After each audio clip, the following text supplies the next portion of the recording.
அதே மாதிரி ஓபிஎஸ் இன்னைக்கு வந்து சொல்கிறாரு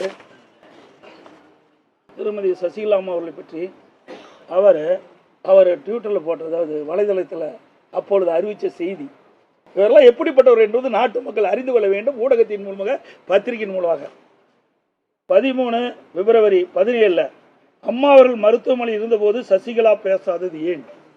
அப்பொழுது யாரு? ஓபிஎஸ். பிப்ரவரி 14 2017 குற்றவாளியில் சசிகலா தப்பியது தமிழகம். குற்றவாளி சசிகலா தப்பியது தமிழகம் செய்தி. அதோடு அன்றைய தினமே 14 பிப்ரவரி 17 சசிகலா உள்ளிட்ட 3 உடனடியாக சரணடைய உத்தரவு. அப்புறம் மார்ச் 3 2017 உயிருடன் இருக்கும் வரை சசிகலா உறவினர்கள் கட்சியில் அனுமதிக்க மாட்டேன் என மாண்பு அம்மாள் கூறினார். இவர்கள் தான் ஒட்டுக்க சேர்ந்திருக்கிறாங்க. இப்படி சந்தர்ப்ப சூழ்நிலைக்கு தக்கவாறு தங்களை மாற்றிக்கொள்வதுதான் இவர்கள். இந்த இயக்கத்திற்கு விசுவாசமாக இருந்தது கிடையாது, அவர்களுக்குள் விசுவாசமாக இருந்தது கிடையாது. இப்படிப்பட்ட துரோக செயலில் ஈடுபட்டவர்கள் தான் இன்றைக்கு கட்சியிலிருந்து வெளியேற்றப்பட்டிருக்க என்பதை தெரிவித்துக் கொள்கிறேன். தனக்கு 2 முறை அரிய வாய்ப்பு கிடைக்கும், இந்த கட்சி கட்டுக்கோப்போடு இருக்கணும் அப்படின்றதுக்காக தான் அந்த வாய்ப்புகளை எல்லாம் நான் விட்டு கொடுத்தேன். எப்போ 2 முறை வந்தது? அம்மாவே பதவி புரிச்சிட்டாங்களே. அம்மாவே 2015 நினைக்கிறேன். அவர் 14லயே அவரை வைத்த அந்த அமைச்சர் பதவியை விடுவிச்சிட்டாங்களே. நாங்கள் 21 வந்த பிறகு நாங்களும் அவர் இருந்தார் இருக்கும்போது தானே நீ உங்களுக்கு கையெழுத்து போட்டு கொடுத்தோம். அம்மா இருந்தால் அதுவும் கொடுத்துருக்க மாட்டாங்க, எம்எல்ஏ பதவியே கொடுத்துருக்க மாட்டாங்களே. இறப்புக்கு பிறகு சார் கூவத்தூர்ல அவருக்கு தான் ஃபர்ஸ்ட் வாய்ப்பு. எங்க வாய்ப்பு கிடைச்சிருந்தா? இப்போ இவருடைய எண்ணங்கள்லாம் எப்படி இருக்குன்னு உங்களுக்கு நல்லா தெரியும். எனக்கு எம்எல்ஏ தான் தேர்ந்தெடுக்கணும். எந்த எம்எல்ஏ தேர்ந்தெடுத்தாங்க? இவரோட எத்தனை பேர் வெளியே போயிருக்கிறாங்க சொல்லுங்க. எங்களோட எத்தனை பேர் இருக்கிறாங்க? ஆக அத்தனையும் ஒரு பொய் செய்திகள்.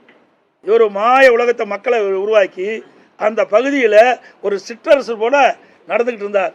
இன்றைக்கு அந்த பகுதி மக்களுக்கு விடிவு காலம் பிறந்திருக்குது, சுதந்திரம் பெற்றிருக்குது. அதனால தான் அங்கே இருக்கிற நகர செயலாளர், ஒன்றிய செயலாளர்லாம் இன்னைக்கு இனிப்பு வழங்கிட்டு இருக்காருன்னா அவருடைய செயல்பாடு எப்படின்னு பாருங்க. தற்காலிக பொதுச் செயலாளர்னு சொல்றாங்க. நீங்க எடுத்த நடவடிக்கை ஏற்கனவே 6 பேர் 7 பேர் இதுல கோர்ட்ல இருக்கிறாங்க. அதனால இது தற்காலிக பொதுச் செயலாளர் தான், இது சட்ட ரீதியான சந்திப்பேன் அப்படிங்கிறாங்க. ஊடகத்துக்கும் பத்திரிக்கையும் தெரியாதா? நீங்க கேள்வி கேட்கறீங்களே. ஊடகத்துக்கும் பத்திரிக்கையும் தெரியுமா தெரியாது? தெரியுமா தெரியாது? அது வேண்டாங்க.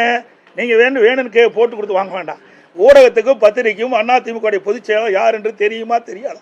தெரியாதுன்னா விளக்கம் சொல்றேன், புரியுதா? இதெல்லாம் நீதிமன்றத்தின் மூலமாக நாங்கள் கிடைக்க பெற்றோம். அங்கே தேர்தல் ஆணையத்தின் மூலமாக கொடுக்கப்பட்டது. தேர்தல் நடத்தி முறையாக பொதுச் செயலாளர் அறிவிக்கப்பட்டது. புரியுதுங்களா? அவருக்கு ஏதாவது சொல்ல வேணும், அதுக்காக சொல்றாரு. அந்த கேள்வி நீங்க கேட்க வேண்டாம். உங்களுக்கு பத்திரிகை ஊடகத்துக்கு அத்தனை பேருக்கு தெரியும் எத்தனை ஆண்டு காலம் இந்த கட்சியில வழக்கு நடந்திருக்குது.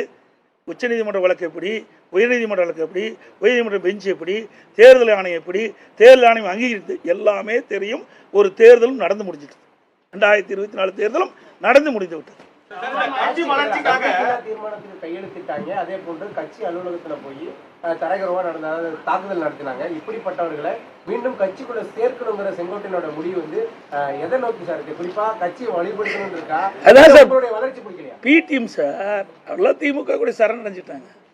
கிட்டத்தட்ட ஓராண்டுக்கு முந்தைய கிட்டத்தட்ட 20 நிமிடம் தலைமை கழகத்தில் திரு ஸ்டாலினோட சந்திச்சு திரு செங்கோட்டையன் பேசியிருக்காரு. ஆமா, நிரூபி. எப்படி ஏடிஎம்னு நிரூபி? நான் சட்டமன்றத்தில் இப்படி பேசிட்டு இருக்கிறேன். அவர் எங்கேயாவது திமுக பத்தி குறை சொல்லி பேசியிருக்காரா? சொல்லுங்க பார்க்கலாம். சட்டமன்றத்தில் நாங்கள் பிரதான எதிர்க்கட்சி என்ற முறையில் தெளிவாக நாங்கள் பேசணும். அதே மாதிரி பொதுக்கூட்டத்திலையும் பேசணும், ஊடகத்திலையும் பேசணும், பத்திரிகையிலையும் பேசணும். அப்படி எங்கேயாவது திராவிட முன்னேற்ற கழகத்தை தாக்கி பேசியிருக்கிறா? நான் சொன்ன ஏற்கனவே இந்த படம் பாருங்க. அந்த படத்தில் அம்மா படம் இல்லைங்கிறாரு, பெரிய வாதங்கப்பட்டிருக்காரு. யாரோட போய் சேர்ந்து பண்றாரு? இதாங்க பிடிஎம்ங்கிறது. இதுக்கு மேல என்ன விளக்கம் வேணும்? அம்மா படம் இருக்குதா? தலைவர் படம் இருக்குதா? அப்ப யாரோட இணைந்து பணியாற்றி கொண்டு இருக்கிறார் என்று ஊடக நபர்களும் பத்திரிகையும் தெளிவா தெரியும்.